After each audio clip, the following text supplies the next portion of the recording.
책으로 들어갈 텐데요. 테일러드 샤르댕이 가지고 있는 기본적인 사고방식이 어떤지는 어느 정도 이제 파악을 하셨잖아요.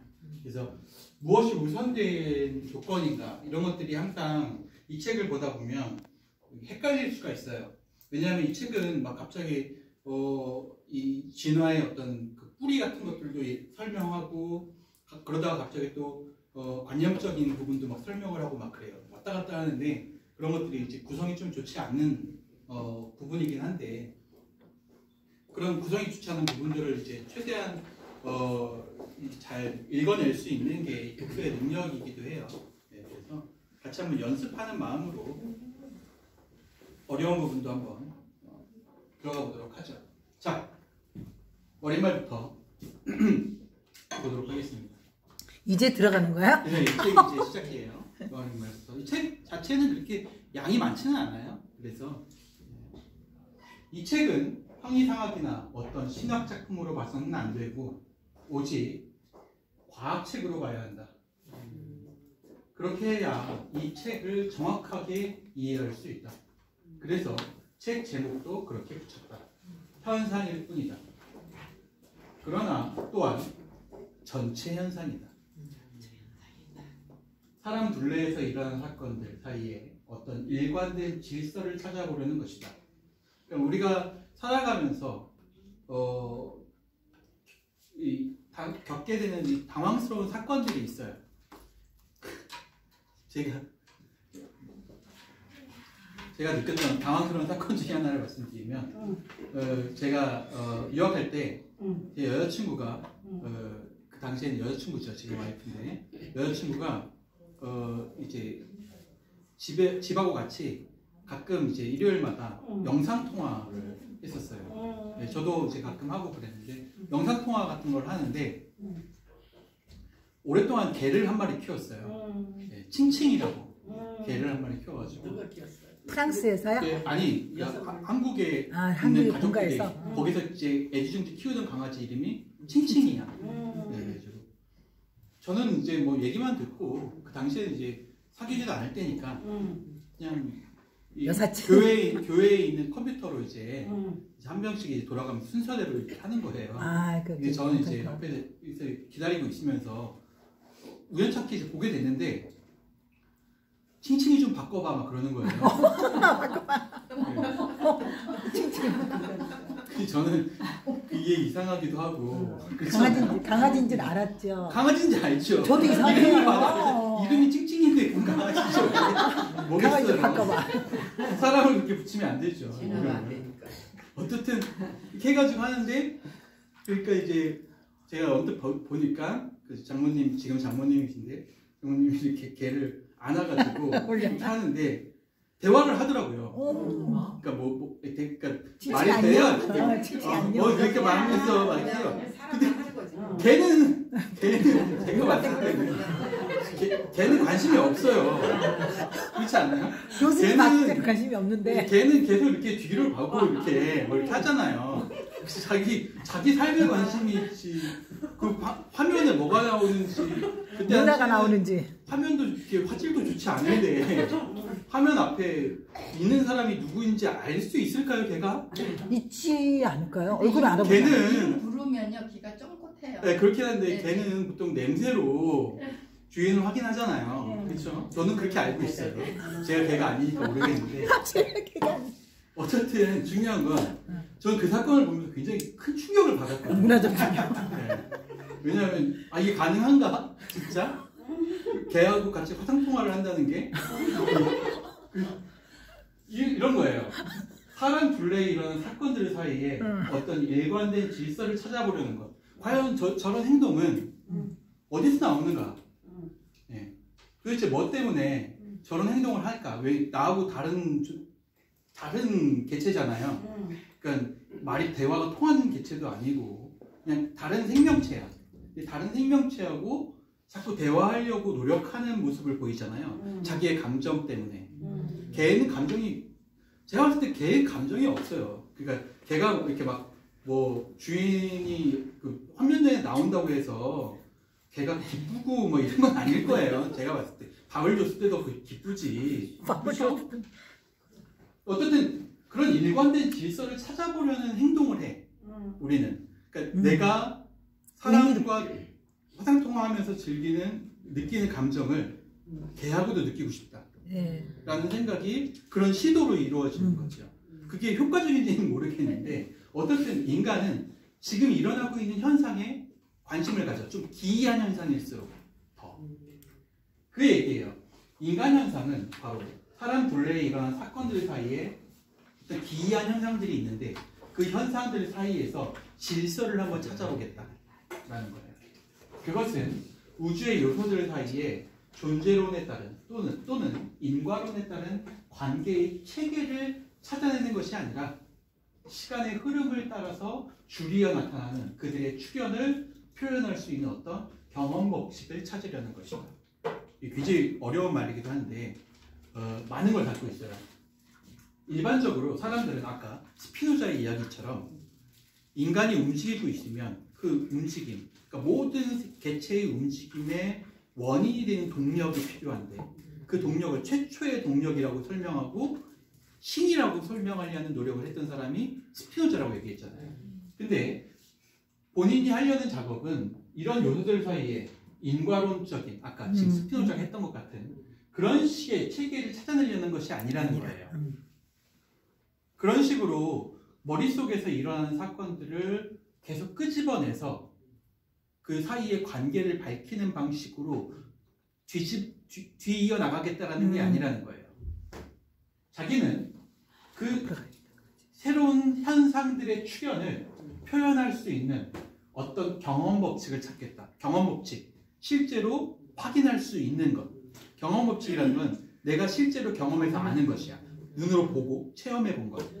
그게 아까 얘기한 것처럼 북경원인의 두개골 같은 거예요. 그건 자기가 실제로 경험 법칙에 의해서 찾아낸 거죠. 네. 그리고 그 북경원인 두개골만 나온 게 아니라 당시에 북경원인 주변에 북경원인이 살던 당시에 삶의 형태 같은 것도 뭐 도구라든가 이런 것들이 남아 있었으니까 같이 출토가 됐겠죠. 그런 현상들의 법칙을 찾아서 그것이 우리하고 어떤 연결고리가 있는지를 밝히려는 것. 그것이 바로 나의 의도. 나의 의도는 바로 거기에 있다. 무엇보다도 먼저 과학이다. 우리가 칼세이건 하면서 칼세이건이 이제 과학의 대중화를 위해서 얼마나 노력했는지 봤잖아요. 과학적 사고가 늘어나게 되면 전쟁도 줄어들고 세상에 평화도 더 다가올 거야. 이렇게 생각하는 게 칼세이건의 생각이었어요. 칼세이건은 과학은 다양성 안에서만 존재할 수 있기 때문에 나와 다른 존재를 하나의 동일한 존재로 같이 인식하려는 그런 노력 같은 것들이 필요하다는 거예요. 근데 나하고 다른 거야. 제자가 발견한 건데 내가 선생인데 선생으로서 제자가 발견한 거 이건 인정할 수 없어. 이렇게 하면 과학은 발전 안 해요. 그렇죠? 그 과학자들이 항상 생각하는 게 언제든 내가 가지고 있는 이 학설보다 더 유력한 학설이 나오면 난 언제든 내가 가지고 있는 학설을 수정할 용의가 있다. 이렇게 얘기한다는 거예요. 이런 식의 과학적 사고방식은 경험론에서만 가능해. 주장으로 이루어지는 게 아니라는 거예요. 진화론, 창조론 둘 다 주장이야. 그 전까지는. 어떤 근거를 가지고 상대방에게 보여줄 수 있는, 눈으로 보여줄 수 있는, 느낄 수 있는 어떤 근거를 가지고 자신의 학설을 제시하는 게 아니라 주장을 먼저 말하고 그 주장을 뒷받침할 근거들을 파편적으로 보여줬을 뿐이라는 거예요.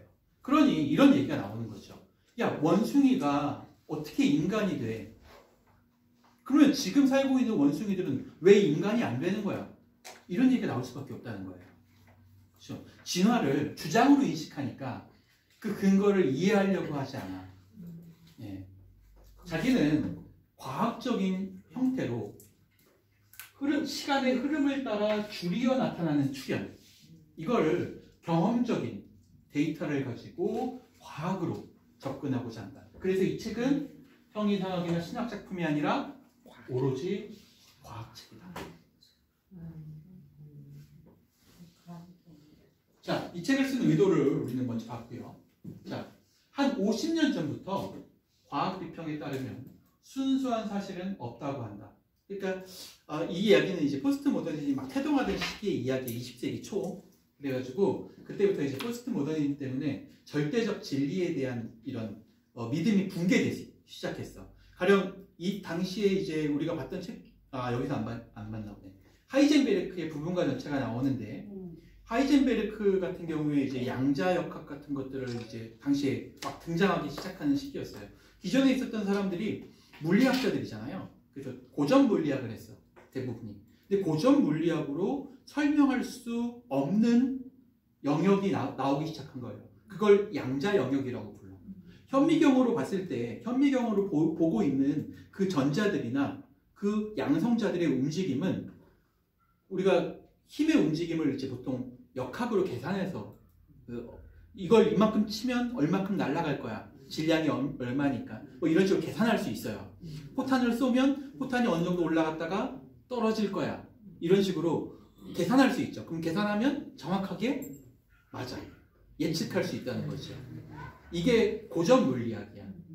근데 현미경이 발달하면서 양자 영역을 볼 수 있는 기술이 생겼어. 20세기 초에. 그런데 20세기 초에 보니까 전자들과 양성자들의 움직임은 아까 얘기했던 것처럼 기존에 있었던 고전 물리학의 법칙으로는 설명이 안 돼. 안 따라. 그 규칙을 안 따른다는 거예요. 양자 영역 안에서는. 예. 심지어 내가 관찰자가 눈으로 볼 때, 관찰자가 눈으로 보지 않을 때 결과치가 달라. 똑같은 조건인데도. 그러니까 어떻게 예측해요? 뭐라고 얘기하겠어요? 기존에 있었던 물리학은 미시 영역에서는 확률적으로만 옳다. 그러니까 진리가 아니다. 이런 생각이 나타나기 시작하는 거죠. 그 얘기예요. 한 50년 전부터 과학 비평에 따르면 순수한 사실은 없다고 한다. 그렇죠? 순수한 사실이 아니라 뭐만 있는 거야? 확률적인 사실만 있어. 확률적인. 그러한 사건이 발생하게 된 조건 안에서만 발생해. 이런 얘기죠. 아무리 객관으로 보았다 해도 모든 경험은 그것에 무슨 형태를 주려는 순간 그 과학자의 가설의 체계 안으로 들어간다고 한다. 그러니까 과학자가 관찰하려는 의도 안에서만 그 결과치를 받아들일 수 있다는 거예요. 내가 만약에 기후학자야. 그래서 기후과학에 대한 뭐 미세먼지의 영향이라든가 이런 것들을 막 연구하잖아요. 실험실에서. 그건 그 결과치는 어디에서만 유효하다는 거야. 그 동일한 실험. 그렇죠. 실험 조건 안에서만 동일해. 그걸 만약에 실험실 바깥에다 적용하려고 하면 그렇게 내가 예상한 대로 결과가 나오지 않는다는 거예요. 왜냐하면 실험실 바깥에는 뭐가 있으니까, 뭐가 다르니까. 조건이 그렇죠. 양자적 조건이 그때. 다르기 때문이죠. 공간도 다르고 기후도 다르고 모든 양자적 조건이 달라. 그렇기 때문에 절대적 순수한 사실은 존재하지 않는다. 만일 조그마한 관찰에도 그처럼 해석자의 주관이 들어가게 된다면, 보고 있는 관찰자의 시선이 도달하게 된다면 우주 전체를 조망하려는 그런 경우, 가령 창조론, 진화론, 이거는 우주 전체에 적용되는 보편 법칙 아니에요? 그런 것들을 보려고 할 때는 더 말할 나위가 없지 않겠는가. 관찰자의 시선이 거기에 좌우될 자신의 관찰자의 주관이라든가 이런 것들이 그 안에 들어갈 가능성이 너무 높지 않겠는가. 보고 싶은 게 보여질 것 같아. 그 신학자들이 창조론을 주장하든, 그렇죠? 과학자들이, 생물학자들이, 고고학자들이 진화론을 주장하든, 결국에는 과학자의 시선, 신학자의 시선에서만 모든 증거들을 수집해서 자기의 학설을 강화하려고 뿐이 보이지 않는다는 거예요. 그게 문제라는 거죠. 특히 더 이렇게 근거들의 범위가 우주적인 그런 학설일 경우에 더 그렇다는 거죠. 극점에 가까운 자우선들이 그렇듯 과학과 철학과 종교는 결국 전체를 향해서 모이게 된다. 분명히 모인다. 그러니까 개인은 자신이 가지고 있는 가치관을 아무리 객관적으로 다룬다고 하더라도 결국에는 자신의 뭐가 담길 수밖에 없어. 주관이 담길 수밖에 없다는 거예요. 그렇기 때문에 모이게 될 수밖에 없죠. 사람들이 가지고 있는 하나의 생각으로 모일 수밖에 없다는 거예요. 그러나 끝까지 서로 다른 각도와 다른 관점에서 현실을 파헤쳐가기 때문에 결코 서로 몰라볼 수 없게 되지는 않는다. 그래서 샤르데는 뭐라고 얘기하냐면 내가 이 책을 저술할 때는 이런 실수를 하지 않기 위해서 첫 번째, 우주의 구성물에서 얼과 생각의 우선권을 두겠다라는 거예요. 인간의 얼, 정신적인 부분, 정신 진화에 대한 부분만 난 다룰 예정이지 그 이외의 부분, 뭐 과학, 그 다음에 뭐 양자역학 이런 건 다루지 못하겠다는 거예요. 그러면 안 한다. 그냥 생각, 얼, 이 부분에만 초점을 맞추겠다. 두 번째는 우리를 둘러싼 사회적 사실을 생물학의 현상으로 보겠다라는 거예요. 그러니까 인간이 처해 있는 현상은 지금 우리가 이제 뭐 불과 열흘 있으면 이제 투표할 텐데 지금도 현상이야. 그렇죠? 정치적 현상이잖아요. 근데 이 현상은 누가 만들었어요? 우리가 선거관리위원회. 만약에 이렇게 얘기해봅시다. 얼마 전에 뉴스에 나왔는데 어떤 사람이 작년 총선에서 지난 총선에서 선거 결과가 조작됐기 때문에 내가 이 조작된 걸 확인하기 위해서 몰카를 설치했다. 선거실에다가. 요즘 뉴스에 나왔었잖아요. 네. 어떤 사람은 그 동일한 결과를 공정하다고 느끼기도 하는데 어떤 사람은 조작됐다고 느끼기도 한다는 거예요. 뭐가 그 안에 작용한다는 거예요? 자기의 생각. 그렇죠. 자기 주장. 네. 우리를 둘러싸이는 이런 사건들은 그걸 묘사하려는 사람들의 주장이 항상 들어가 있어요. 들어가 있어요, 맞아. 내 생각에. 뉴스에서 나오더라도 그게 고지것대로 그렇게 들리지 안 믿어. 않아요. 네. 어떤 사람은 같은 뉴스를 보면서 또 붕괴하는 거 하면 어떤 사람 옆에서 박수 치는 거지. 내 의견이랑 같은 박수. 그러니까 이런 사회적 사실을 그냥 하나의 생물학적 현상으로 받아들여야 돼. 여기에 뭔가 어떤 주관이라든가 이런 것들을 내가 애써 고려하거나 파악하려고 하지 않고 그냥 이렇게 얘기한다는 거예요. 저 사건에 대해서 박수 치는 사람이 있고 분노하는 사람이 있네. 난 이 정도까지만 얘기하겠다는 거예요. 저 사람이 왜 박수 치고 저 사람이 왜 분노하는지는 설명하지 않겠다. 그건 내 영역이 아니야. 현상만. 그냥 현상만 얘기했겠다. 맞아요. 이래서 이 책이 현상학이에요. 인간 현상. 자기 생각을 안. 네. 자기 근데 생각 사실 아까도 얘기했다시피 왜 이제 이런 부분이 비판받는 부분이냐면 신학자로서 자기가 가지고 있는 사고방식이 자기가 보려는 관찰자적인 시점에서 절대 독립적이지가 못해요. 아무리 자기는 그래. 현상만 이야기했다고 하더라도 그러니까 자기가 자기- 언급할 수 있는 현상은 선별된 현상이거든. 그치, 자기 생각이. 그렇죠. 내 주장을 강화하기 위해 선별된 현상들이기 때문에 그런 부분이 다양성을 잘 존중해 주지는 못한다. 모두 다 보장해 주지는 못한다. 뭐 이런 것들도 기억하고 넘어가시면 좋을 것 같습니다. 어쨌든 샤르댕 이 신부님도 완벽하신 분은 아니니까 살아있는 제가 좀 우리 좀 이렇게 관용적으로 내 의견이랑 틀리다고. 자, 그리고 이 부분이 이제 중요해요. 아까 처음 얼이라는 표현을 잠깐 썼었는데 이 얼이라는 표현이 약간 좀 생소하잖아요. 특히 우리가 보고 있는 책들에서는 한 번도 등장한 적이 없는 용어니까. 그래서 이 얼이라는 용어를 역자가 왜 썼는지 그걸 의도를 이야기하고 있습니다. 보고 넘어갈게요. 그냥 얼을 정신으로 대체해도 되지 않을까라고 생각했는데 정신보다 얼이 더 적당한 표현 같아서 그렇게 했다 이 얘기예요. 정신을 가리키는 우리말이 바로 얼이에요. 네. 그런데 우리말 얼은 한자말로 정신 이것이 지니지 못하는 어떤 장점을 함께 가지고 있기 때문에 네, 얼이라고 할 때와 정신이라고 할 때 약간 느낌이 달라요. 뉘앙스가. 어리기 더요. 네. 서양의 물질보다 높은 존재를 가르칠 때 누스, 푸시케라는 표현을 쓴다고 해요. 네, 이 둘을 그냥 정신이라고도 쓸 수 있어요. 번역하면 그냥 우리가 뭐 혼 이렇게도 표현하는데 그냥 정신 쉽게는 그냥 다 몰아서 쓸 수 있다는 얘기죠. 왜냐하면 물질이 아닌 모든 현상을 다 정신이라고 얘기하니까 그런 의미로도 쓸 수 있어요. 때로는 사람에게 들어있는 것을 구분해서 쓰고 싶을 때도 있죠. 그러니까 아까 얘기한 것처럼 동물이 가지고 있는 정신과 인간이 가지고 있는 정신을 좀 구분해서 이야기하고 싶을 때도 있잖아요. 예, 있지요. 네. 같은 게 아니라면. 그렇죠?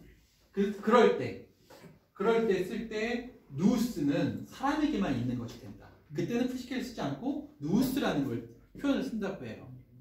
푸시키가 더 좋은데. 그러한 구분을 지을 때 누우스는 어리라고 볼 수 있다. 인간에게만 한정된 정신이라고 볼 수 있고, 푸시케는 우리가 흔히 말하는 넉 혹은 혼, 영어로 번역하면 soul하고 가까운 개념. 소울. 네, soul. 네, 그죠. soul. 푸시케. 사람은 얼과 넋을 함께 지녔다. 인간의 정신은 정신만 가지고는 인간이라고 하지 않고 보통 넋을 함께 지녔어. 혼을 함께 지니고 있다는 거야. 그래서 우리가 쉽게 얘기할 때 한자어 표현 중에 영혼 이렇게 표현하죠. 영과 혼. 여기서 영은 네, 여기서 말하는 정신이야. 그래서 스피릿, 인간의 정신을 의미해요. 네, 그래서 쉽게 말하면 인간의 한정된 영혼이라고 얘기하면 거기서 말하는 영은 여기에서는 어리라고 표현한다는 거예요.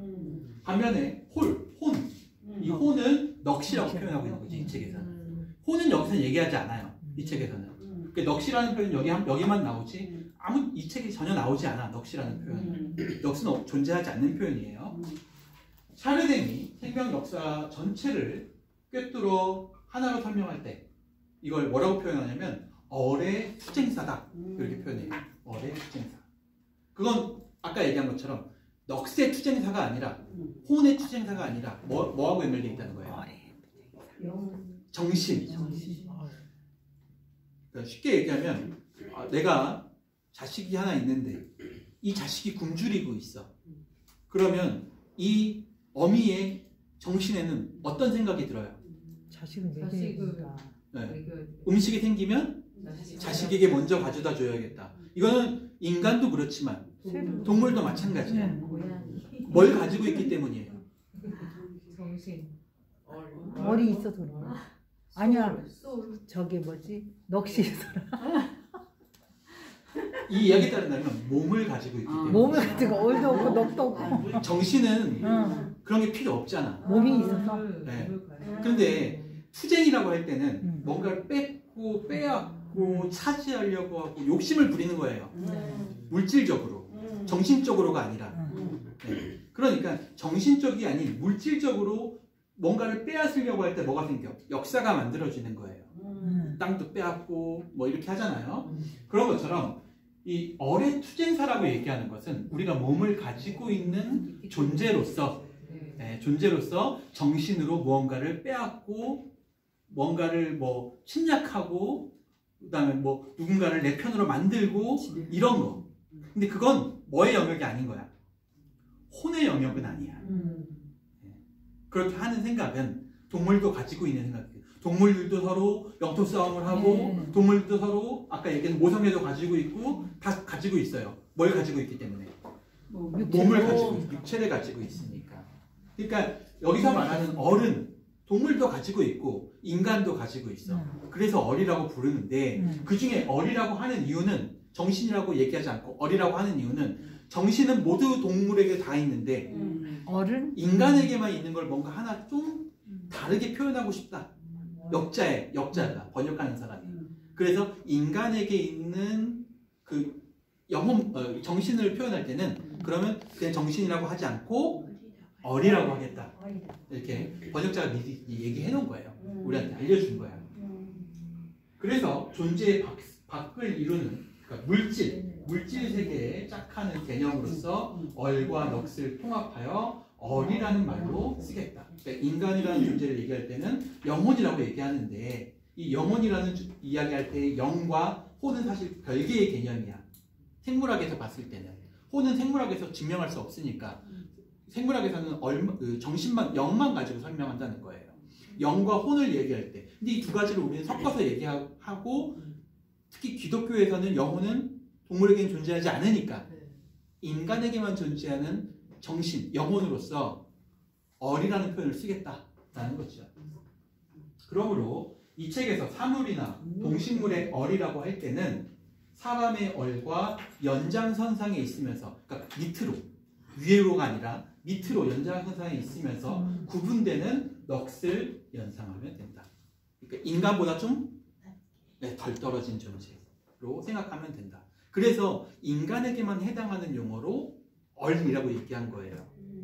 그 이전에 있는 얼들은 다 뭐야? 그러면 인간 세계, 인간 현상 이전의 얼들은 미숙한 얼인 거죠.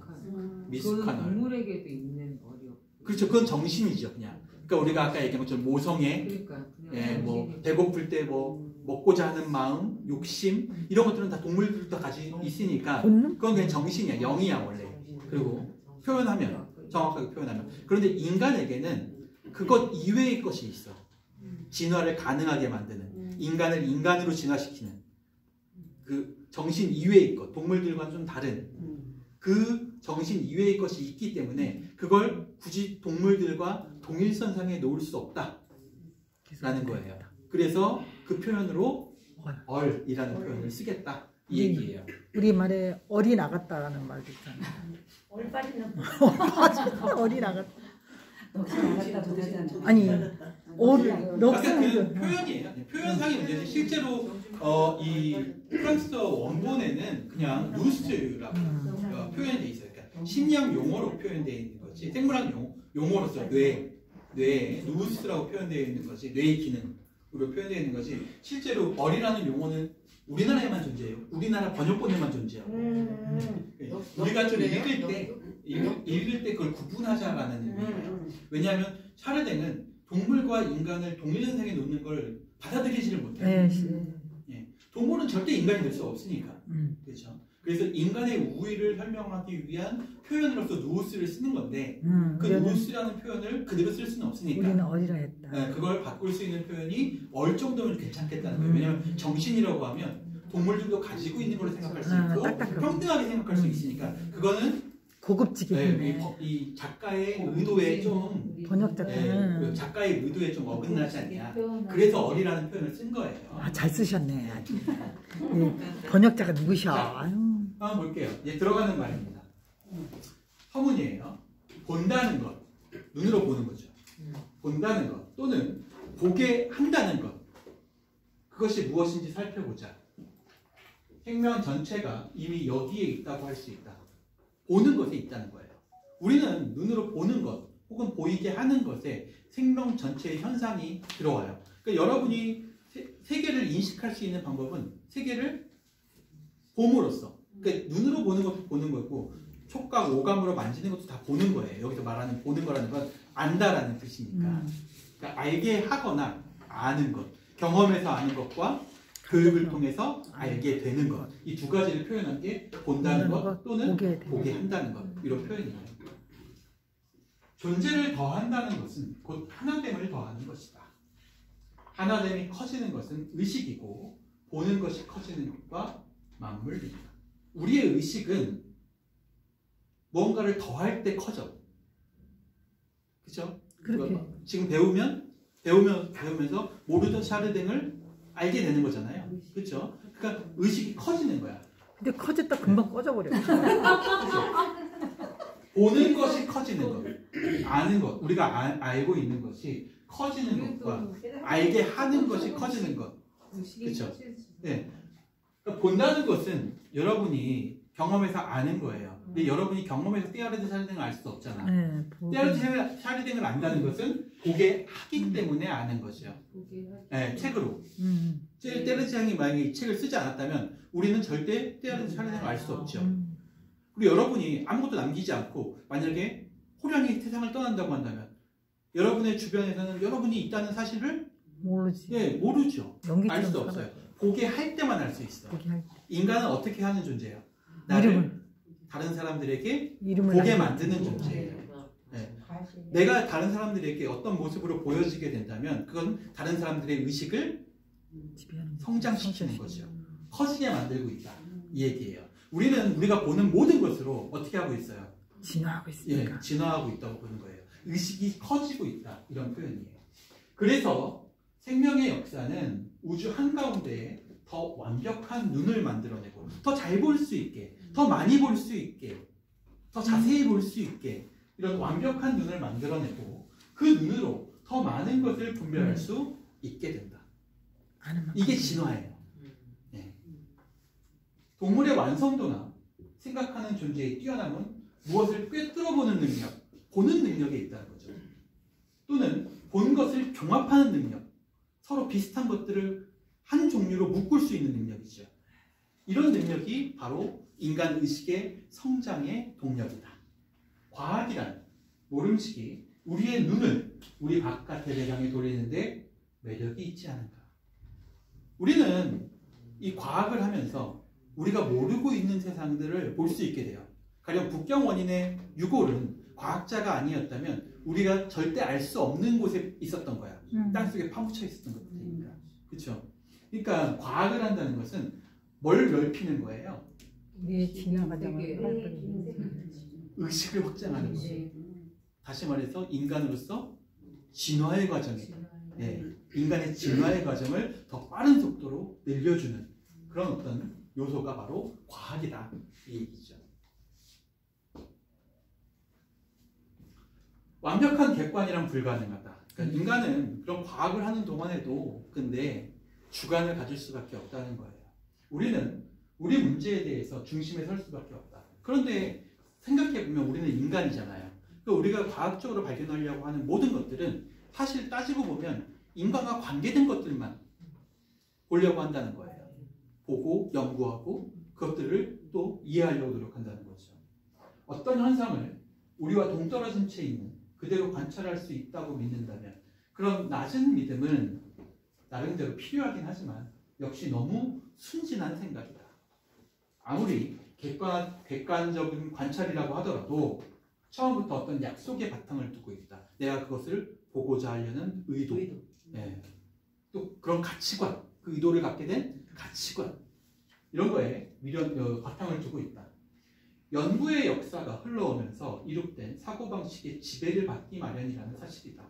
내가 생물학자라면 생물학자의 관점에서, 내가 철학자라면 철학자의 관점에서 의식을 확장하게 된다는 거예요. 각자의 영역에서.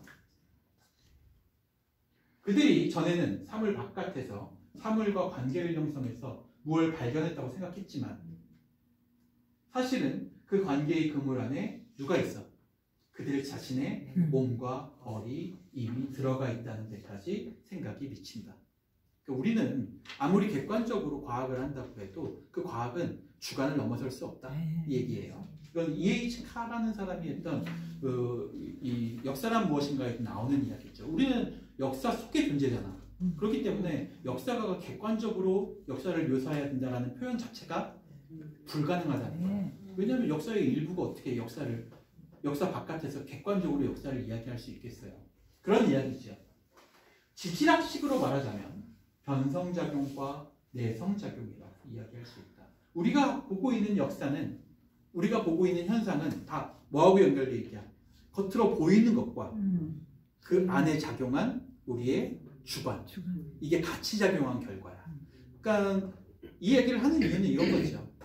창조론이든 진화론이든 그걸 주장하려고 하는 사람들은 이미 마음속에 뭘 가지고 있어. 그렇죠. 그러니까 이 둘은 서로 매일 싸울 수밖에 없는 거야. 합칠 수가 없지. 근데 자기는 거기서 벗어나려고 해보겠다는 거예요. 그 의도에서. 그 의도에서 벗어나는 유일한 방법은 현상에만 집중해서 설명하는 거죠. 네. 근데 그 현상도 자기 눈으로 자기 보는 현상. 네, 그렇죠. 불가능한데 어떻든 그래도 인정하고 계신데. 내가 그렇죠. 그래도 내가 최대한 과학자로서 이런 내가 가지고 있는 주관을 최대한 배제하고 내가 설명을 해보려고 하겠다라는 얘기를 머릿말에서 하고 있는 거예요. 유식한 말로 빽끔한 얘기 하겠다는 거네. 인식작용 안에서 객체와 주체는 결합하여 서로 변형된다. 우리 안에서 우리가 대상으로 보고 있던 것과 내 안에 들어가 있던 것이 서로 다른 거라고 생각하지만 실제로 그것이 합쳐지기도 한다는 거예요. 그리고 합쳐졌을 때는 보이는 것을 다르게 볼 수도 있어. 멀쩡하게 하나의 현상을 보고 둘이 보고 있는데 둘이 서로 다른 이야기를 하는 경우도 있다는 거예요. 그게 변형이죠. 그리하여 조건 시간의 사람은 자기가 보는 것 속에 자기가 드러나고 보이는 것이다. 내가 보고 있는 거지. 네. 아니 내가 똑같은 걸 봐도 시간차로 또 틀리게 봐지더라고. 맞아요.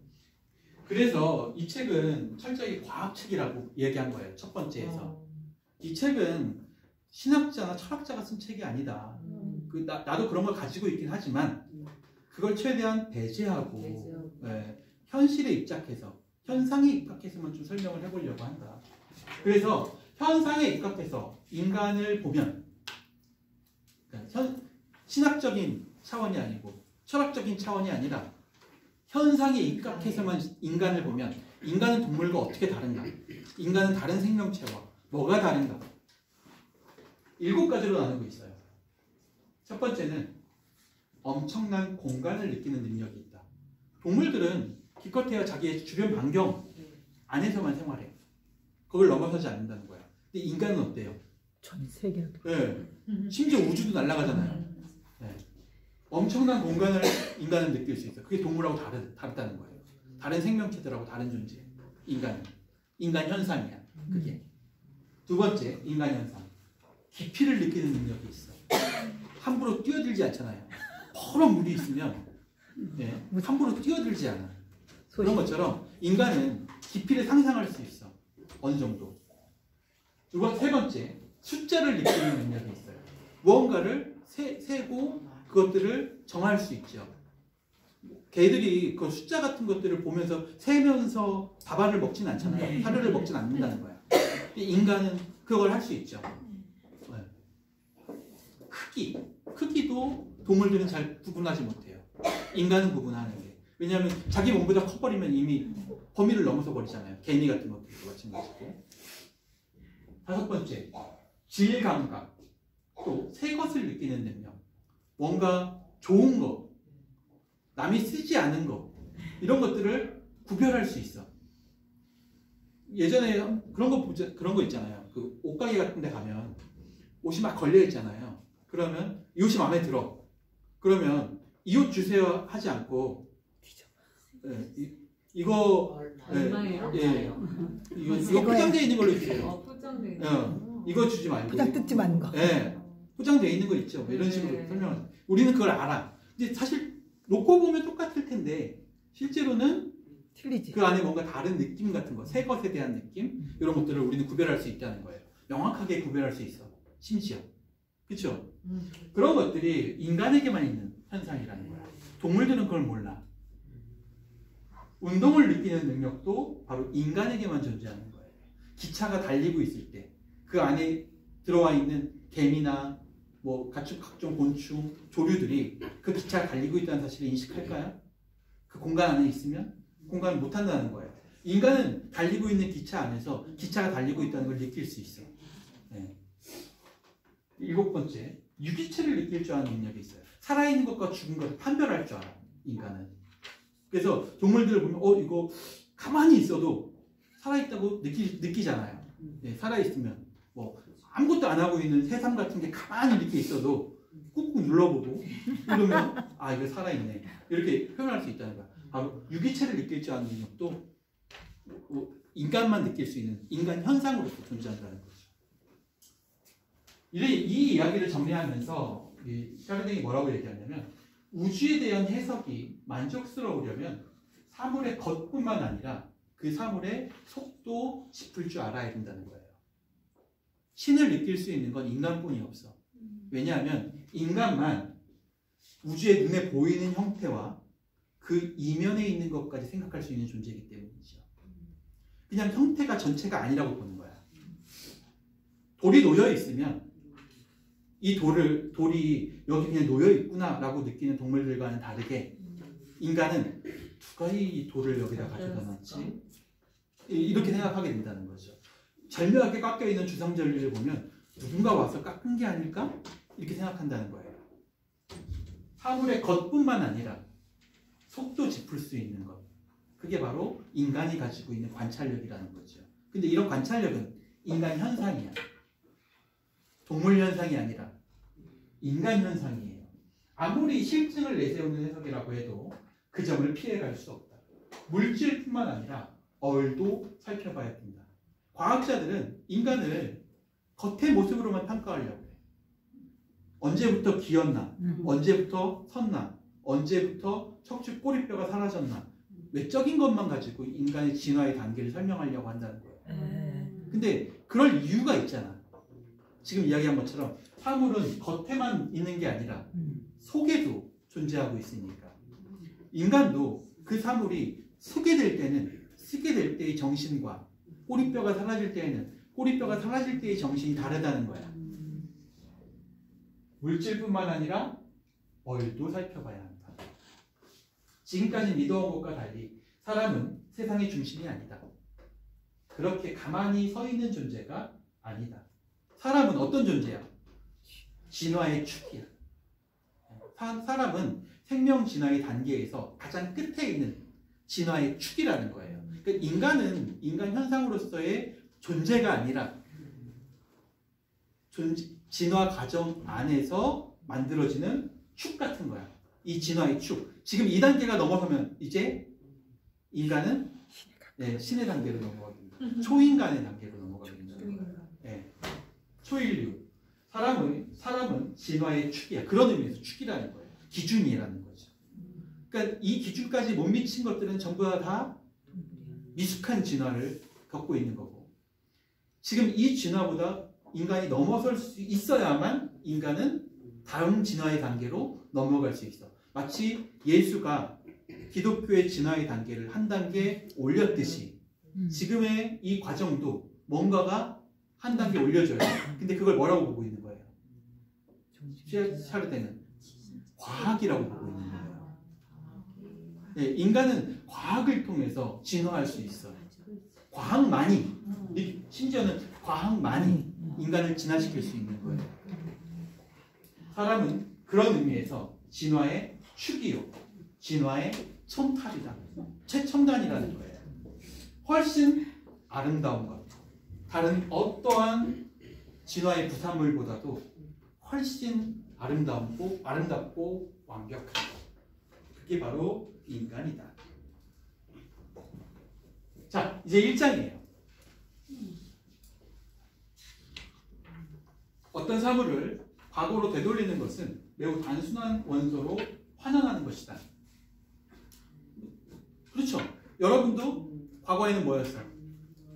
수정체 하나였잖아요. 네? 지금 모습을 보면 상상할 수 없겠지만 과거에는 수정체 하나였어. 그냥 아주 단순한 원소로 환원하게 되면 처음으로 한껏 되돌아가면 사람을 구성하는 마지막 소재는 우주의 구성물질과 일치하게 될 것이다. 결국에는 그 수정체도 그 하나의 원소로 이루어져 있고, 이 원소는 우주를 이루고 있는 원소와 동일한 그런 질감을 가지고 있을 것입니다. 그래서 기초물질을 생각해 보면요, 여러 그 작은 물질들이, 그 기초물질들이 여럿이 다수가 되고 그 과정이 필요해. 그리고 그 여럿이 된 과정이 다시 하나로 뭉치는 과정이 필요해. 여러분처럼 수정체가 그냥 분열을 해서 계속 다른 세포들로 분열이 돼버리면 여러분이 만들어지진 않잖아요. 배아가 나뉘면서 같이 모여 있어야만 여러분이 되죠. 여러분이 아무리 부모님의 뱃속에서 나왔다고 하더라도 여러분은 부모님과 다른 DNA를 가지고 있어요. 네. 완벽하게 일치하지 않는다는 거예요. 다른 존재야. 근데 그 다른 존재로 여러분이 규정되려면 뭐가 있어야 돼? 그 여럿이 하나가 되는 과정이 필요하다는 거예요. 그리고 그 하나가 되기 위해서는 그 안에 반드시 뭐가 필요해? 서로가 서로를 붙잡고 있을 수 있는, 세포들과 세포들이 서로 엉겨 있을 수 있는 뭐가 필요해? 에너지가 필요하다. 이게 기초물질이에요. 이렇게 해서 만들어지는 게. 그러니까 여러분의 수정체는 바로 에너지 덩어리라고 볼 수 있어요. 시제라드 샤르댕에 따른다면 어떤 원소들이 아마 그 수정체를 원소 단위로 분해해보면 엄청 많은 원소들을 분해될 거 아니에요? 근데 그 원소들이 그냥 널려있다고 해서 여러분이 되는 게 아니죠. 여러분이 인간으로서, 한 존재로서 완성되려면 그 널려있는 여러 개의 원소들이 어떻게 돼야 돼? 하나로 뭉쳐서 에너지를 갖춰야만 해. 그러면 여러분이 되는 거야. 그게 뭐야? 생명이라는 현상이에요. 물질을 이루는 아주 작은 알갱이도 분석할수록 그보다 더 작은 알갱이로 나누어질 수 있다. 모든 물체는 다 나누어지죠. 그처럼 무한히 작은 것을 향한 행진이 한 단계씩 이루어질 때마다 우주 전체의 모습은 흔들리고 흐릿해진다. 그 나누어지는 정도가 어느 만큼 지나면 우리 몸에 중요한 특성들이 나타나는데 뭐 빛, 색깔, 열, 삼투, 불가능성 이런 것들이 생명체의 현상으로서 나타나게 된다는 거죠. 이런 것들이 이 중요한 특성들이 그 의미를 잃게 된다. 사실 우리의 감각이란 뭔가 뭉쳐져야 비로소 존재하는 것이다. 네. 그러니까 실제로 여러분이 하나의 생명체로 이 자신의 존재를 인식하기 위해서는 반드시 어떤 과정이 필요해? 원소 단위가 모여서 하나의 에너지 단위가 되는 과정이 반드시 필요하다. 이 얘기예요. 여기까지는 뭐 이해하시는데 별 문제 없죠? 자, 그렇다면 이런 거예요. 물질이 하나라는 것은, 그러니까 쪼갰을 때 아주 작은 단위로 나눠진다는 얘기는 서로 똑같음을 가리킨다. 그러니까 잘라봤어. 하나의 물체잖아요, 여러분이. 계속 잘라. 계속 잘라. 그러면 아주 작은 물체로까지 나눠질 거 아니에요. 그렇게 해서 나눠진 모든 물체들은 다 여러분의 부산물들이니까 결국은 다 똑같은 거죠. 똑같지 않으면 그게 어떻게 여러분이 부산물이 되겠어요? 하나의 존재가 되겠어요. 그러니까 서로 똑같은 아주 최초의 단위는 다 같다. 어떤 원자핵이 아무리 작아도 다른 원자와 같은 크기의 영역을 차지하고 있다고 봐야 한다. 근데 이 모든 존재는 이 작은 물질, 그 아주 기초 물질들은 이 기초 물질이 차지하고 있는 영역이 있어. 공간이 있다는 거예요. 왜냐하면 뭘 가지고 있으니까. 물질을 가지고 있으니까. 그렇죠? 그러니까 질량을 가지고 있다고 표현해요. 질량을 가지고 있으니까 그 질량이 놓여 있을 수 있는 공간이나 그렇죠? 에너지가 필요하다는 거예요. 그 영역이죠, 이게. 적어도 능력으로는 그렇다. 참으로 이상한 특성인데 우리는 나중에 사람의 분자에서도 똑같은 현상을 보게 될 것이다. 인간의 체세포도 마찬가지잖아요. 서로 다 똑같은데 그것들이 뭉쳐있지 않으면 여러분이 안 돼. 그렇죠? 무언가가 그것들을 엮고 묶어준다. 과연 그것들을 묶어주는 게 뭘까? 공간은 여러 원소들이 가고 오는 활동의 자리다. 단순히 원자들이 늘어선다고 하나의 물질이 되지는 않는다. 원자들이 모이고 결합되어 하나의 물질이 되는 것은 신비라고 할 수 있지. 그건 아주 과학적으로도 증명이 안 됐어요. 뭐가 무생물을 만들고 뭐가 유기체를 만드는지. 원자들이 모이고 결합되어 하나의 물질이 되는 것은 그런 의미에서 신비라고 할 수 있다. 우리 생각으로는 그 신비한 하나됨을 이해할 수 없지만 근데 존재하는 게 사실이에요. 현상적으로는 그렇다는 거예요. 그렇죠? 여러분도 저도 다 동일한 물질로 만들어져 있는데 여러분과 저는 다르잖아요. 네. 신비죠. 그러니까 동일한 물질이고 같이 엉겨져 있는데 왜 서로 다른 존재가 되는가? 이해할 수밖에, 인정할 수밖에 없어요. 그 사실 현상. 그 연결을 가져오는 것을 가리키는 말로 과학자들이 흔히 쓰는 말을 쓰면 되리라. 즉 에너지. 생명의 에너지라고 볼 수 있죠.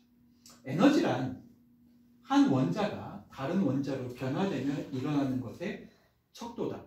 우리가 에너지를 이야기할 때 보통 이제 이 원자력 에너지를 많이 지금 설명하고 있는 게 원자력 에너지예요. 그러니까 당시에 이제 원자력 발전이 처음 이제 시도되는 시기였어요. 그래서 이 시기에 주로 이제 원자력에 대한 이야기들이 많이 나오기 시작했는데 원자력이라는 게 뭐냐면 그 원자에다가 하나의 중성자를 쏴서 이 원자를 깨뜨리는 거야. 네. 원자 중에 가장 그래서 큰 원자를 선택해서 깨뜨려. 우리가 흔히 말하는 우라늄. 우라늄은 가장 무겁거든요. 가장 무거우니까 그나마 깨기가 쉬워. 그래가지고 이 원자에다가 이 우라늄 원자에다가 중성자를 딱 쏘게 되면 이 중성자가 부딪히면서 깨져요. 그리고 이 우라늄이 분해되면서 플루토늄이 나와. 네. 그러니까 우라늄이라는 원자가 깨져서 플루토늄이 될 때 우리는 그 안에서 뭘 발견할 수 있어? 원자력 발전, 에너지를 발견할 수 있는 거예요. 그게 이제 지속적으로 연쇄 반응을 일으키니까 다른 원자들에게도 똑같이. 왜냐하면 하나 깨지면 나눠지면서 그 나눠지면서 나오는 에너지로 또 중성자들이 다른 옆에 있는 원소들을 깨거든요. 그게 지속적으로 연쇄 반응을 일으켜. 그래서 이걸 꺼지지 않는 불이라고 하는 거예요. 원자력 발전은. 지금 일본에 있는 후쿠시마에도 지금 그게 꺼지지 않아요. 네, 계속 지금 아직 열이 계속 나고 있어. 그래서 물을 계속 넣어서 바닷물을 넣어서 식히고 있는 거예요. 결국에는 원자력 에너지라는 것은 꺼지지 않는 불이야. 인간이 끌 수 없는 불이에요. 예. 그러니까 식힐 수밖에 없어. 그래서 모든 원자력 발전소는 항상 바닷가 옆에 있는 거예요. 예. 물을 빨리빨리 넣을 수 있으니까. 어쨌든 중요한 건 이거예요. 에너지란 한 원자가 다른 원자로 변화되며 일어나는 것의 척도. 이 얘기는 이제 알겠죠. 그러니까 우라늄이라는 원자가 플루토늄이 될 때 에너지가 나오잖아요. 그 에너지가 나오는 건 바로 그 안에 우라늄 안에 원래 에너지가 있다는 거예요. 네. 우라늄 안에 그 에너지가 있었기 때문에 이게 다른 원소로 변화되면서 그 에너지의 일부가 빠져나오게 되는 거죠. 그게 생명현상이야. 어떻게 보면 우리 몸에 세포들이 서로 붙들고 있는 것도 바로 그런 에너지 때문이에요. 여기서 나오고 있는 전기 에너지. 그러므로 에너지는 연결 능력이라고 볼 수 있다는 거예요. 뭔가를 원소와 원소끼리를 서로 단단하게 붙여주는 이 연결 능력이라는 거죠. 에너지가 방사능 현상으로 말미암아 새로워진다는 것을 고려할 때 지금 방금 전에 했던 얘기예요. 물질의 미립자들은 우리를 구성하고 있는 모든 물질의 미립자들은 농축되는 힘을 잠시 보관하는 창고. 뭘 보관해요? 에너지를 보관하고 있는 창고라고 볼 수 있다는 거예요. 아직 뚜렷하게 밝혀지지는 않았지만 그런 에너지는 다 뭘 가지고 있어야 돼? 질량을 가지고 있어요. 질량이 없는 건 에너지가 없어요. 왜냐하면 우리가 알다시피 이미 그 칼 세이건에서 봤다시피 그 특수상대성 이론에 따른다면 질량이 있어야만 에너지가 발생해. 총알이 무게가 없다고 하면 몸에 박혀도 아무런 상처를 입히지 않잖아요. 총알이 무게가 있기 때문에 회전력이 있기 때문에 그렇기 때문에 우리 몸에 박혔을 때 상처를 내죠. 그게 에너지예요. 네. 그러니까 물질의 미립자들은 그런 에너지를 이미 가지고 있어야 돼. 그러려면 그것들은 전부 다 물체여야만 가능하지. 정신은 그런 에너지가 없어. 네. 정신은 에너지가 없어. 필요 없어요. 그러니까 정신은 무한히 뻗어나가. 여러분의 정신은. 그런데 에너지는 계속 여러분 몸 안에 있는 에너지는 계속 소멸돼. 죽음까지 가잖아요. 네. 어느 정도까지 늘어났다가 그것도 20살 정도는 안 돼요. 그렇죠? 그 다음부터는 계속 줄어들어요. 네. 그리고 마지막에는 없어져 버리는 거죠. 그게 에너지의 과정이에요. 그러니까 인간은 이런 현상으로만 본다면 에너지가 만들어져서 점점 늘어나다가 어느 순간 사라져 버리는 거예요. 소멸되는 과정이 있어. 뭐예요? 한 원자가 다른 원자로 변화되는 거. 여러분도 태어날 때와 죽을 때의 모습이 다르잖아요. 변화됐잖아요. 그 안에 뭐가 있다는 거야? 에너지의 증가와 에너지의 소멸. 네. 에너지예요. 결국은 모든 현상은 다 뭘로 이루어져 있다는 거예요? 에너지로 연결돼 있어. 그리고 이 에너지는 뭐하고 연결돼 있어? 연결하는 힘. 연결하는 힘이야. 그러니까 나이가 들면 여기저기 주름이 생겨나잖아요. 그쵸? 연결고리가 있구나. 네, 그 연결들이 약해지는 거야. 콜라겐이 빠져나갔죠. 세포들과 세포들 사이에 연결되는 그 에너지의 힘이 점점 약해지는 거죠. 에너지가 약해지고 있다는 걸 알아요. 그래서 우리가 저도 요즘에 느끼는 건데 이렇게 음식 먹으면 양이 줄잖아요. 이제 나이가 들면 들수록. 그래서 예전에는 막 치킨도 많이 먹고 그랬는데 이제는 치킨 너무 소화 안 돼가지고 오히려 고생하니까 치킨을 안 먹게 돼. 기름기 있는 것도 안 먹게 돼. 뭐 이렇게 되는 거죠. 근데 이게 바로 그 에너지, 내가 소비할 수 있는 에너지를 줄어들기 때문에. 젊었을 때는 막 치킨 2마리씩도 막 먹고 막 그러잖아요. 네. 그래서 자꾸 소화시킬 수 있어요. 네. 에너지가 그만큼 필요하기 때문에. 저도 맛있긴 합니다. 2마리를 못 먹을 뿐이죠. 어쨌든 중요한 건 이거예요. 우리는 그런 의미에서 본다면 에너지 창고야. 에너지 창고야. 네. 아직 뚜렷하게 밝혀지진 않았지만 이 에너지는 다 뭐가 있어야 돼? 질량이 질량이 있어야 있어야 나오고, 빛도 마찬가지로 질량이 있어요. 광장. 그것이 우주의 가장 최초의 바탕이라고 과학자들은 보고 있다. 코스모스랑 예, 그 비슷하죠. 코스모스. 이건 과학적으로 증명된 내용입니다. 코스모스 이거 보고 쓴 것 같아. 자, 그러면 전체 덩어리 물질은 뭘까? 우리는 뭘까요?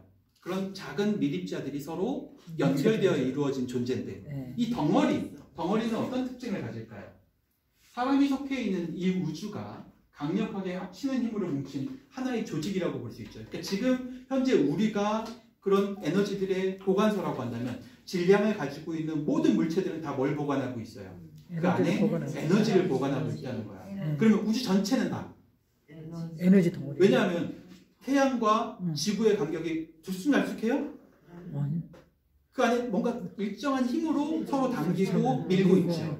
달도 그렇고 다른 태양계 안에 있는 다른 행성들도 마찬가지야. 다 그 안에 뭐가 작용하고 있어 지금? 밀당이 존재. 네, 그렇죠. 연결되는 힘이 작용하고 있다는 거고 연결되는 힘은 아까 얘기한 것처럼 에너지라고 했어요. 그럼 우주 전체는 다 뭐야? 에너지죠. 우주 전체는 다 에너지로 가득 차 있는 거예요. 네, 에너지로. 우주 전체가 강력하게 합치는 힘, 이걸로 하나로 뭉쳐진 조직이고 그런 의미에서 본다면 그냥 덩어리라고 볼 수 있지. 에너지 덩어리. 그러니까 우리도 덩어리잖아요. 아 왜 그래? 그쵸? 안 돼. 우리도 이렇게 밀입자들이 모여있는 덩어리잖아요. 근데 시간만 바꾸면 우주 전체도 덩어리야. 그렇게 생각해보면 모든 게 하나의 덩어리, 구분되어 있지 않은 덩어리일 수 있어요. 어떤 덩어리? 에너지 덩어리. 이런 의미에서 하나의 양자라는 것을 모르는 사람은 역사나 의식이 우주 속에 차지하는 자리가 무엇인지 알 수 없다. 그러니까 양자라는 것은 이 우주는 전체가 다 뭘로 이루어져 있다는 거예요. 양자들로 연결되어 있고 이 양자들이 서로 덩어리져 있는 형태가 에너지의 형태로 우주라고 우리가 부르는 것가 된다는 거죠. 우주는 그 수없이 많은 여럿이 하나의 조직을 이룬 것이며 그 하나됨을 보면 하나의 덩어리이며 그 에너지로 보면 하나의 양자. 어떻게 보면 우리를 이루고 있는 아주 작은 세포 덩어리를 확대한 게 우주 전체일 수도 있는 거죠. 같은 원리로 만들어져 있다는 거예요. 크기만 다를 뿐. 조직은 구성물들의 상호 연관성을 의미해요. 그렇죠? 조직이 없는 덩어리는 없어. 왜 그럴까요? 모래도 조직이 있잖아. 그러니까 조직이 없는 덩어리는 없어요. 조직이 없으면 덩어리는 만들어질 수가 없어. 서로 엉기지가 않으니까. 조직은 뭔가가 엉겨 있을 때, 여러 가지가 엉겨 있을 때만 조직이라고 부르잖아요. 그러니까 우주를 하나의 조직이라고 얘기한다라고 하는 얘기는 구성물들이 서로 연결되어 있다는 거예요. 지금 지구에서 달만 사라져도 지구에 있는 모든 생물체는 다 멸종해요. 순식간에 아주 고통도 느끼지 없는 순식간에 없어져 버려요. 거대한 덩어리라고 볼 수 있죠. 그런 의미에서 본다면 공동 생명체야. 우리는 다. 두 번째, 덩어리라는 거는 한 공간을 계속 똑같은 방식으로 채워서 형성된다. 양자들이 같은 양을 계속 채우면서 만들어지는 거예요. 어떻게 보면 여러분과 이 사이에 공간이라고 여길 수도 있지만 이 공간 안에는 전부 다 뭐가 작용하고 있어? 양자가 작용하고 있어요. 왜냐하면 그렇기 때문에 공간감을 느끼는 거예요. 우리가. 여기 계시는 분과 더 멀리 계시는 분 차이를 알잖아요. 그 차이 안에 뭐가 있어? 그렇죠. 양자들의 결합이 있어. 그 양자들의 양을 느끼는 거야. 사실은 거리라는 거야. 우리는 그걸 알 수 있어요. 우리가 양자들을 일일이 세지 않아도 가까이 있는 것과 먼 것을 구분할 수 있다는 거야. 서로 양자가 나에게 주는 힘 때문이죠. 에너지. 이 안에 있는 에너지의 양을 느낄 수 있다는 거죠. 우리는. 그게 바로 뭐야? 우리가 하나의 덩어리라는 이야기예요. 그리고 양자. 원자들이 조직을 유지하는 데 필요한 에너지를 의미하죠. 그 에너지를 가지고 있기 때문에 에너지를 가지고 있다는 것. 다시 말해서 운동을 한다는 거예요. 운동. 그리고 운동을 한다는 이야기는 흩어지지 않는다는 얘기지. 지속돼. 그 모양을 그대로 유지하면서 지속된다. 바위도 그런 의미에서 전부 다 양자덩어리라고 볼 수 있거든요. 양자덩어리. 물질은 어떻게 진화할까요? 그러면 거대한 공간 전체는 뿌리를 까마득한 과거에 내리고 그 줄기가 끝없는 미래를 향해 뻗는 나무를 시간 t에서 자른 단면이라고 볼 수 있다. 그러니까 지금 우리가 느끼고 있는 이 공간은요, 지금 현재 이 상태에서만 유효한 공간이야. 당장 이 강의가 끝나고 제가 빠져나가게 되면 이 공간은 또 다른 의미로 가지게 되는 공간이 되죠.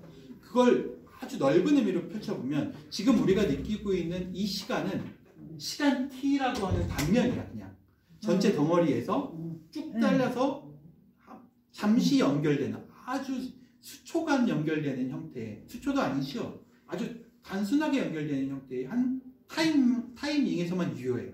그 덩어리가. 왜냐하면 그것만 지나도 이게 다른 형태로 변형이 돼버리고, 변형된다는 건 다른 에너지를 가지게 된다는 거니까 지금 현재 우리가 보고 있는 것과 1초 뒤에 보고 있는 우리는 서로 다른 우리죠. 그런 의미에서 본다면 에너지가 다르니까 다른 존재라고 볼 수 있다는 거예요. 그런 의미에서 이런 새로운 각도에서 세계를 보게 되면 세상은 하나의 변화 중에 있는 덩어리라고 볼 수 있죠. 역사도 그냥 그 덩어리들이야. 에너지 덩어리들. 전체 덩어리와 양자의 정체는 우주의 탄생에서 찾을 수 있다. 첫 번째, 모양은 단순함에서 복잡함으로 양자가 만들어지게 된다. 그러니까 우리가 쉽게 얘기하면 기본적으로 우리가 봤던 그 칼세건 책에 보면 그 태양이 이 핵융합을 통해서 빛을 발산하는 장면을 우리가 공부했잖아요. 그렇죠? 에너지의 변화죠. 근데 두 가지 수소 원자 두 개가 하나로 합쳐지면서 헬륨 가스가 돼. 헬륨 원자가 돼. 그 헬륨 원자가 되면서 그 사이에 이제 차액이 빛으로 나오게 되고 그 안에 에너지, 열 에너지가 발생하게 된다. 이 얘기였어요. 그러니까 원래는 단순한 원자값 1의 수소였는데 이 수소 두 개가 서로 하나로 합쳐지니까 뭐가 됐어? 헬륨 원소가 되는 거예요. 그래서 우주 전체는 다 수소와 헬륨으로 가득 차 있다. 이렇게 얘기했잖아요. 그것만 보더라도 진화의 과정이라는 것은, 세계의 구성이라는 것은 결국에는 단순한 것에서 복잡한 것으로, 하나에서 두 개로, 두 개가 네 개가 되고 네 개가 여덟 개가 되고 기하급수적으로 늘어나는 거죠. 그게 핵융합의 원리예요. 모양은 단순한 거에서 복잡한 형태로 진화한다. 덩어리의 모양은. 두 번째, 덩어리의 수량은 생물학적인 차원에서 본다면 물리화학성질이 변할 때 새로운 에너지를 발생하지는 않는다.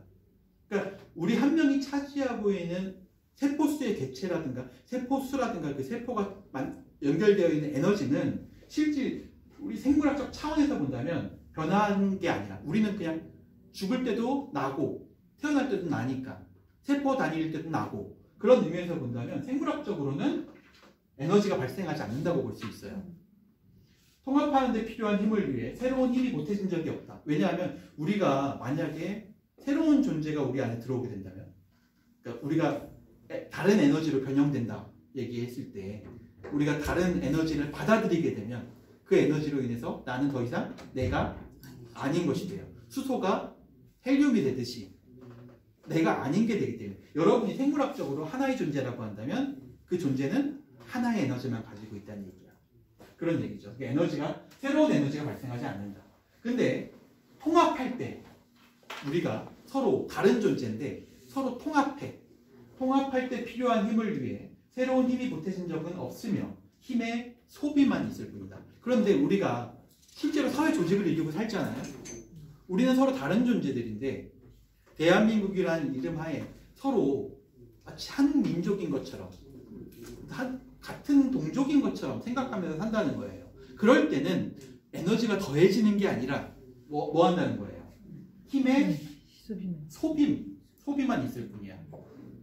굉장히 재미있는 얘기인데 따지고 보면, 그러니까 우리가 국가를 이루고 살 때는 국가를 이루고 사는 게 개인으로 사는 것보다 더 많은 에너지를 소비하게 된다는 걸 의미해요. 협력해서 백진장도 맞들면 낫다 이런 얘기가 아니라 우리가 서로 다른 존재가 한 공간 안에 살려고 하면, 서로 같은 존재라고 믿고 살려고 한다면 서로가 서로 간에 양보하는 게 필요하다는 거야. 네. 그러려면 서로를 배려해야 되니까 신경 쓸 것도 많고, 뭐 그렇죠. 에너지가 더 소비된다는 거야. 다른 존재하고 같이 살려면, 한 공간 안에서 그러려면 오히려 에너지는 계속 소비돼. 왜 그렇겠어요? 내가 가지고 있는 에너지가 있고 저 사람이 가지고 있는 에너지가 있어. 이 두 가지가 같은 공간 안에 서로 연결된 것처럼 살아야 되는 거야. 네. 그러기 위해서는 서로 가지고 있는 에너지들을 조금씩 내려놓아야 그 공간이 좁아진다는 거예요. 통합하는 데 필요한 힘을 위해 새로운 힘이 보태진 적이 없기 때문에 힘의 소비만 있을 뿐이다. 서로 뭉쳐 살 때는. 물리적 차원에서는 어떨까요? 물리적 차원에서는 이걸 엔트로피가 상승한다 이렇게 얘기해요. 이게 바로 진화의 핵심이야. 진화의 현실에서 보면 서로 합쳐지고 아니면 아까 얘기한 것처럼 통합될 때 반드시 뭔가 종합의 대가로 에너지의 소비가 발생하게 된다는 거예요. 뭐 쉽게 얘기하면 이런 거죠. 봉건제도가 오랫동안 지속돼. 봉건제도가 지속되면 에너지의 소비가 계속 일어나. 물리학적으로 본다면. 왜냐하면 봉건제도라는 게 영주가 농노들을 자기의 영지에 모아놓고 살 때야. 자기 영지를 개척하게 만드는 노예로 부리고 살 때란 말이에요. 그럴 때는 이주권이 없어. 그 안에 살고 있는 모든 주민들은 영주의 소유가 되는 거죠. 노동자들이 되는 거니까. 자, 그럴 때 이 둘이 이런 조직을 유지하면서 살기 위해서 어떤 에너지가 더 만들어지는가 아니면 더 소비되는가? 소비된다고 보는 거예요. 지금 때가 차례되면. 왜냐하면 감시해야 되잖아. 도망가지 않게 감시해야 되고, 감시하려면 필요 없는 군사력도 만들어야 되죠. 또 저들하고 나를 구분짓기 위해서 또 다른 모습을 보여야 되니까 또 다른 예술이나 뭐 음악이나 먹는 것도 달라져야 되고 모든 것들을 다르게 해야 된다는 거야. 이런 것들이 지속적으로 다 뭐의 소비를 만들어내요? 에너지의 소비를 만들어야 된다는 거야. 쉽게 말하면. 그러니까 역사라는 것은 에너지를 소비하는 과정이지 에너지를 만들어내는 과정이 아니라는 거야. 근데 엔트로피 얘기를 하는 이유는 이 봉건제 체제가 왜 무너졌어? 쉽게 얘기하면 에너지를 너무 많이 써. 다 써버린 거야. 더 이상 이제 둘 다 득이 될 게 없는 관계야. 에너지를 다 써버려서 한쪽이 에너지를 쓰면 한쪽에게 에너지가 증가가 조금 돼야 되는데, 가령 영지 안에 있으면 영주가 다른 민족으로부터 우리를 좀 보호해주고 그런 게 좀 자신들에게 소득으로 나타났던 거야. 여기서 살면서 이 땅을 개척해가지고 없는 소득도 별로 없는데 여기 빌부터 사는 이유는 목숨을 부지하기 위해서죠. 이런 식으로 서로 간의 어떤 필요에 의해서 같이 뭉쳐 살게 돼. 근데 뭉쳐 살 때는 아까 얘기한 것처럼 계속적으로 힘의 소비가 이루어지니까 봉건제가 어느 정도 계속 진행이 되면 힘의 소비가 다 이루어져서 사람들이 더 이상 득볼 게 없어지는 거야. 그럴 때는 어떻게 해요? 그쵸? 혁명이 일어나는 거예요. 봉건제가 무너지면서 중앙집권제가 되는 거죠.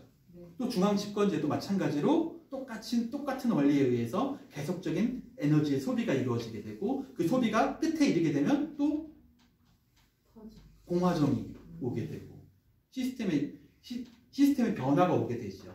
다 뭐에 의해서 오게 되는 거예요? 시스템의 변화가. 에너지의 소비. 그걸 엔트로피가 상승한다. 이렇게 표현하는 거예요. 모든 물체는 그 물체가 가지고 있는 에너지가 있다고 했죠. 근데 이 에너지는 서로 뭉치고 있을 때 조금씩 사라져. 소비돼.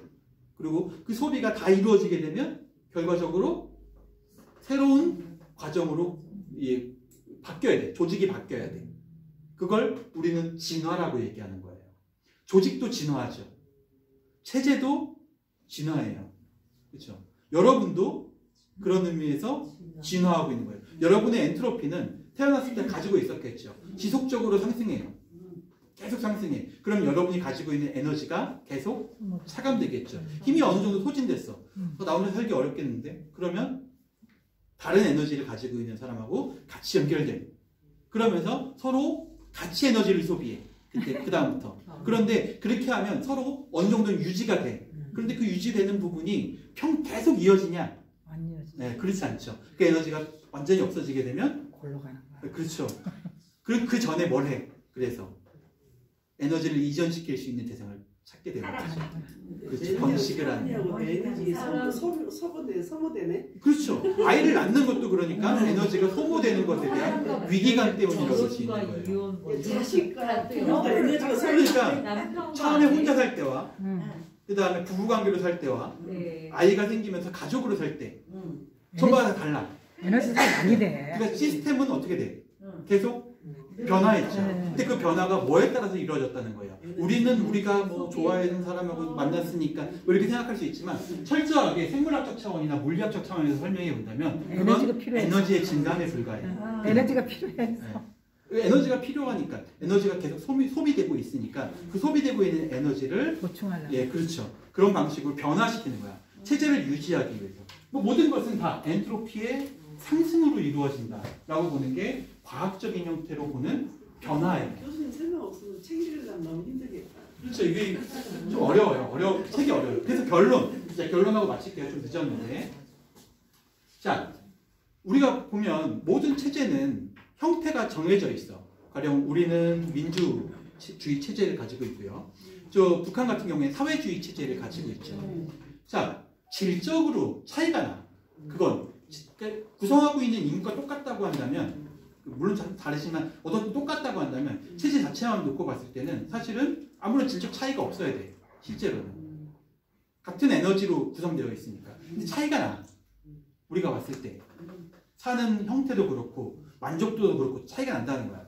질의 차원에서 본다면, 물질의 질의 차원에서 본다면 물질의 진화를 지금 여기에 드러난 대로 보자면 원자의 구성 요소들이 결합되고 농축되는 과정이라고 볼 수 있다. 양으로 보자면 이 변화는 확실하지만 값비싼 운동이요. 그 과정에서 최초의 도약은 서서히 에너지가 소모되게 된다. 원자나 분자의 활동은 쉴 새 없이 더욱 복잡하고 더욱 차원 높아지는데 올라가는 힘은, 상승하는 힘은 나이가 들수록 계속 줄어들어, 소실돼. 엔트로피의 상승에 따라서. 게다가 중간에 합성이 일어나. 북한 체제를 만들고 사회주의 체제를 만들고 민주주의 체제를 만들면서 그렇게 합성이 일어난 만큼 중간에 우주 전체의 모습은 파괴된다는 거예요. 우리가 모여 사는 만큼 우리 주변에 있던 사람들의 모습은 파괴된다는 거죠. 구분된다는 거죠. 합성의 수준이 높을수록 우리가 모여 살면 모여 살수록 그 주변은 점점 더 빨리 파괴되는 거죠. 네. 합성의 수준이 높을수록 전체를 파괴하는 속도도 더 높아진다. 이거는 과학적 법칙이에요. 에너지, 엔트로피 상승의 법칙이죠. 합성이 만들어낸 신비한 결합. 그러니까 이걸 신비라고 얘기한 이유는 아직 과학적으로 증명되지 않았어. 왜 이게 우리 몸이 각각의 세포들이 서로 붙어 있는가? 그걸 붙어 있게 만드는 근원적인 힘은 어디서 오는가? 이런 건 과학적으로 증명이 안 됐어요.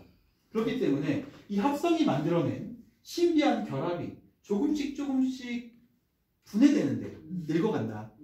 노쇠하는데 붕괴되면서 그럴싸한 비결정체로 나뉘어지기 시작한다는 거예요.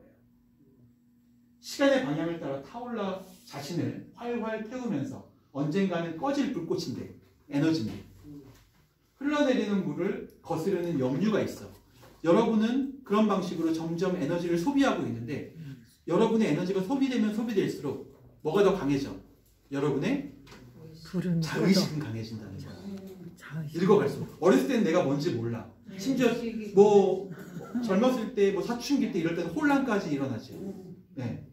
계속 에너지가 늘어날 때는 사실 몰라 그런 걸. 자기가 자의식이 없어. 계속 주변으로만 보려고 그래. 합치려고 막 해. 주변에 있는 것들과. 그런데 그럴 때 막 친구도 사귀고 여자도 사귀고 이성도 사귀고 막 이렇게 하는 거예요. 그러면서 주변 환경을 막 접하려고 해. 근데 그때 뭐가 일어나고 있는 거예요 이미. 자기 에너지의 소비가 발생하고 있는 거예요. 그런데 이 에너지가 소비가 발생하면서 다른 동물들처럼 에너지만 소비가 되면서 끝나는 게 아니라 인간은 에너지 소비와 함께 뭐가 같이 일어나? 그럴싸한 비결정체. 여러분의 정신, 자의식이 등장한다는 거예요. 네. 의식은 물질이 필요 없어. 에너지가 필요 없죠. 우리의 에너지의 소비는 다 뭘로 이어져 있어? 뭘 위한 거야, 그러니까? 자의식의 강화를 위한 거라고 볼 수 있어요. 동물들은 에너지를 그냥 소비하고 말아요. 네. 자기 생명이 태어나서 그 에너지를 다 상승곡선과 하향곡선으로 소비하고 말아버려. 근데 인간은 물질로 보면 똑같은데 네. 정신은 항상 상승곡선을 피게 된다. 이게 인간 현상이야. 동물들과 다르고 모든 우주의 모든 것과 달라. 그런 의미에서 인간은 특별한 존재죠. 네. 다른 말로 하면 존재감이라고도 할 수 있을까요? 네? 존재감이라고도 할 수 있을까요? 정체성이니까 그렇게 얘기할 수 있죠. 어떤 자기가 에너지를 소비하면 소비할수록 자신에 대한 믿음 이런 것들이 강해져. 이걸 여기서는 그럴싸한 비결정체 이렇게 표현하고 있는 거죠. 예. 시간의 방향을 따라 타올라 자신을 태우면서도 에너지를 다 소비하면서도 그러면서도 뭔가 끌어올라가는 자신의 역류가 있어. 예. 그것이 우주의 모습이에요. 그게 우주를 만들고 있는 거죠. 우주를 지탱하는 힘이야. 실제로 그렇지 않았다면 이 모든 우주는 어떻게 돼요? 에너지를 소비하기만 할 뿐이에요. 이분 물리학자예요? 그 과학자예요. 과학자죠. 네, 과학자. 근데 어쨌든 이렇게 생각해보면 이 테일러드 샤르댕이 우주를 설명하는 방식은 우리가 지금 뭐 칼 세이건 뭐 이런 사람들을 봐왔지만 전혀 다르죠. 예, 우주를 설명하는 방식 자체가 달라. 네. 그리고 이 인간이 가지고 있는 아주 독특한 현상에 대해서 그 현상의 원인을 파헤치려는 노력이 많아. 특히 물질과 비교해서 일반적인 물질 거기에는 동물도 포함돼요. 생물들도. 근데 이 모든 생물들과 인간은 다르다는 거예요. 그리고 다른 이유는 바로 모든 동물들은 엔트로피의 법칙에 의해서 에너지를 소비하기만 하지만 인간은 소비를 하면서도 심지어 조직 체계를 갖고 소비를 더 빠르게 하면서도 불구하고 그렇죠. 뭔가 자신에게 타오르는 역류 같은 것들을 유지하려고 노력하고 그걸 심지어는 기록으로 남기려고까지 노력한다는 거예요. 인간 마인. 인간 현상. 이게 바로 인간 현상이에요. 인간은 다른 존재다. 아무리 똑같다고 얘기해도 현상으로 봤을 때 다른 건 다른 거야. 이거죠. 아무리 다른 동물들에게 있는 생명이 우리하고 같은 생명의 원인이라고 얘기한다고 해도 현상으로 보면 다르다는 거예요. 현상으로 보면. 저기 생각해보세요. 고고학자잖아요. 저 땅을 파서 그 지층을 타 내려가다 보면 여러 생물체의 흔적들이 발견돼. 그 흔적들은 다 그냥 그 고지곳대로 있는 마치 엔트로피가 다 상승해서 이미 다 타버린 그런 존재들처럼 느껴져. 그런데 그걸 파내려고 하고 있는 자신. 나는 왜 이걸 파내려고 하고 있는가? 생명하고 아무 상관도 없는데 이걸 파내려고 하고 있잖아요. 뭘 상승시키기 위해서요? 그쵸. 의식을 상승시키기 위한 거예요. 그리고 이건 나도 거스를 수 없는 뭐야? 진화야. 인간은 그렇게 진화하는 거예요. 인간이 진화하는 건 이런 과학적 발견에 의해서 진화하죠. 사고의 발전에 의해서 진화하는 거예요. 그렇기 때문에 인간은 이 다른 동물들처럼 땅속에 그냥 묻혀있는 게 아닌 거죠. 파헤쳐내. 그래서 다시 그걸 드러내서 박물관에 진열하고 거기에다 설명을 붙여요. 누가 발견했다. 네. 그런 존재가 없어. 이런 현상을 적어도 우리가 볼 수 있는 우주에서는 발견할 수 없다는 거예요. 만약에 아주 오래전에 저 화성에도 생명체가 살았고 저 뭐 목성에도 생명체가 살았다고 칩시다. 그 흔적들이 발견되나요? 우리 눈으로 볼 수 있어요? 달에 사람이 살았던 흔적들이 있나요? 없잖아요. 네. 어떤 다른 존재가 있었다고 하면 뭔가 흔적들을 만들었을 거 아니에요. 근데 그 흔적들은 지금까지는 적어도 한 번도 발견한 적이 없어요. 네. 아무리 좋은 망원경으로 봐도 흔적들이 없어. 인간만 그런 현상을 만들어. 지금과 같은 현상. 저 먼 우주에서 지구를 볼 수 있게 됐어. 그런다면 지구를 보면서 저거는 다른 별들하고 다른데? 라고 얘기할 거 아니에요. 저거는 그 주변에 내가 봤던 많은 다른 현상들하고 다른 현상인데? 그렇게 얘기한다면 그걸 뭐라고 얘기할 수 있다는 거예요? 지금의 지구는 인간 현상이라고 얘기할 수 있다는 거예요. 네. 인간 현상으로 저 높은 마천루도 만들고 케이블카도 달고 네. 엘리베이터도 왔다 갔다 하고 이런 게 다 뭐예요? 인간 현상이야. 그리고 그 인간 현상을 뭘로 간단하게 설명할 수 있어요? 엔트로피의 상승으로 설명할 수 있다. 이게 테일러드 샤르댕이 우리에게 이야기하는 1장에서 이야기하는 내용. 이 책은 이제 1장뿐이 안 나왔어요. 앞으로 어마어마한 얘기들이 5주간, 4주간 이제 펼쳐질 거예요. 테일러드 샤르댕의 이야기는 우리에게 굉장히 많은 시사점을 줘요. 물론 한계도 있어요. 한계도 있고 물론 그 한계에 대해서도 우리가 이제 나중에 이제 강의 마지막쯤에 한 번 더 얘기하겠지만 이 한계에도 불구하고 이 수많은 한계에도 불구하고 테일러드 샤르댕을 읽어야만 하는 이유가 있다는 거죠. 우리에게. 우리 인간은 만물의 영상입니다. 그럴 수도 있고 혹은 테일러드 샤르댕의 이야기처럼 우리는 결국 이런 엔트로피의 소비를 통해서 뭔가를 이뤄내야만 할 사명을 가진 존재다. 과학을 해야 되는 이유, 열심히 노력해서 지식을 쌓아야만 하는 이유, 그것들을 기록해야 되는 이유, 이런 것들이 다 설명이 되죠. 이렇게 설명하면 이런 식으로 하면 그 이외에는 이런 것들이 마치 예전처럼 돈을 벌기 위해서 동물처럼 뭐 더 나은 환경을 갖기 위해서 뭐 이런 식으로뿐이 설명이 안 돼요. 근데 실제로 이 방식으로 한다면 진화를 위해서예요. 진화를 해서. 네, 인류 진화. 그리고 인류 진화는 신이 우리에게 만들어준 원리야. 네. 저는 요새 진화하고 있는 중이에요. 진화죠. 열심히 여기 와서